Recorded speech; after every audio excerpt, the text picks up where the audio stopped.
Ako si Rod. May pangarap ako, kaya ginagawa ko to. Kaya tara, samahan niyo ako. Ang aga ko nga nagising ngayon kasi araw na linggo mga guys, kaya magsisimba na muna ako. Wala na nga akong ibang ginagawa sa araw na linggo mga guys, kasi magsimba. Sa loob nga ng isang linggo mga guys, itong linggo nga yung pinakapahinga ko. Masarap nga kasi magpahinga, lalo na kapag pinapahinga mo yung sarili mo sa mga salita ng Panginoon. Hindi na nga ako gano'n nakakapag-upload ng video ngayon kasi limited na lang talaga yung time ko. Pero tinatry ko naman mag-edit na madaling araw mga guys, pero hindi talaga kinakaya ng katawan ko kasi talagang bagsak na. Baka kasi mag-edit pa ako ng madaling araw, baka hindi na talaga kayanin ng katawan ko, ay mamamatay na ako. Pero wag naman sana ganun yung mangyari mga guys, kasi alam ko marami pa kayo nagmamahal sa akin. Tsaka kung mangyayari mang yan, baka hindi ko na matupad yung mga pangarap ko. Ay, ikaw na nanonood ngayon, baka isa ka din sa mga pinapangarap ko. Charot! Iba na nga yung natatopic ko dito sa vlog. Back to topic naman tayo mga guys. Pagkatapos nga namin magsimba, hinayos naman namin dito mga regalo para sa mga magulang. Itong mga regalo nga nauna na ito ay para pa daw yata nung Mother's Day, kasi hindi nga nalalabigay kasi medyo na traffic daw yung nagde-deliver. Tinulungan ko na nga sa pag-ayos ng mga unang sila Ate Rose dito, pero kung hindi naman siguro ako nagbablog, eh di naman talaga ako tumutulong dito. Charot!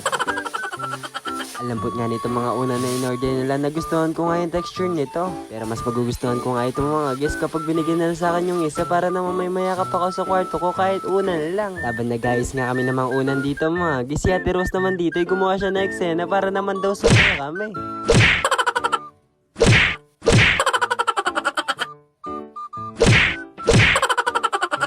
Di naman nga kami nasaktan sa pagpapalo namin ng mga unan mga guys, kasi malambot naman talaga yung unan na ginagamit namin. Masaya nga nang ginawa ni Ate Rose mga guys, kasi napasabi na lang kami na damay-damay na to. Pagkatapos nga namin magkulitan ng ilang minuto ay nalagay na din namin itong mga unan dito sa plastic. Pero hindi nga maayos ang pagkakalagay namin dito sa plastic kasi hindi magkasya yung ibang mga unan. Kaya ang ginawa na lang namin mga guys ay inalis namin ulit sa plastic para ayusin kaagad. Habang nag-ayos nga kami dito ay may tumutulong naman ditong bata. Pero hindi naman nga mukhang tumutulong mga guys, mukha pa yata itong namumusit dito. Ay nga namumusit itong bata dito mga guys. Ang ginawa niya Ate Rose ay pinalo siya unan para hindi na siya mamusit.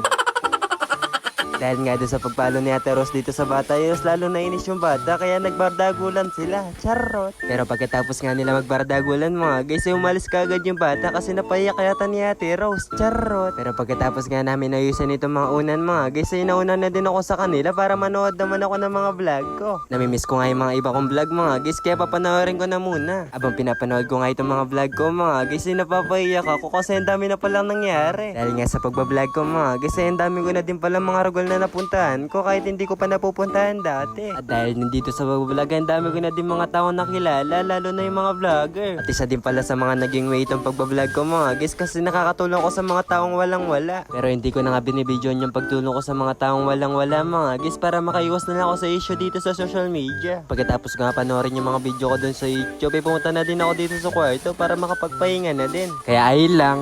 Bye bye!